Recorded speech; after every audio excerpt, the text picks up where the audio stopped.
Yes, but all the rain we've had this month already, with more coming, is causing increasing flooding concerns here in central Indiana. And that's right. Eyewitness News reporter Mary Mills takes a close look tonight at an already growing problem, especially for some of our farmers.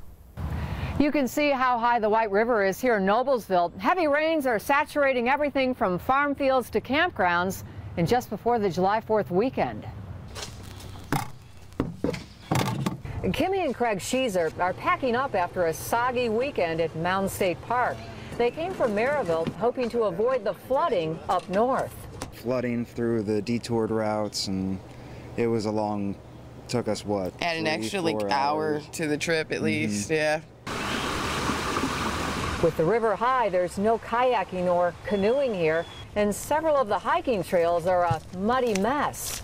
We got to do a little bit, but like we said, we tried to go the long trail and it was washed out, so didn't really get to do a whole lot. While there are plenty of open spaces, the campgrounds are sold out for the July 4th weekend. Suzanne Moore, for one, plans to stay, rain or shine. Compared to Virginia, this is nice. I'm glad I'm here. Farmers like David Zeller, meantime, are spending more time inside rather than out, working on equipment rather than in the fields. I never remember it being this wet in a spring and so prolonged a time. Zeller raises cattle and grows corn, beans, and hay. His fields are soggy, but not far away, many fields are underwater. There's still an opportunity for soybeans. Corn, you're about out of time.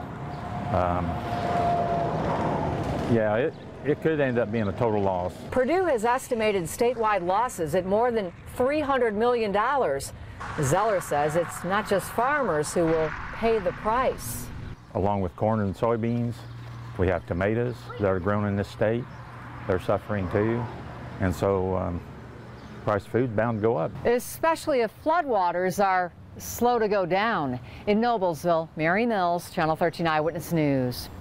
Well, it might seem like it, but we're not breaking any records, really. Well, it's a wet year this year. Yeah. If you go back, what, 5, 6 years? Yeah, I mean, we're the 7th wettest June on record. By look back 2010, we actually had more rain in the month of June. But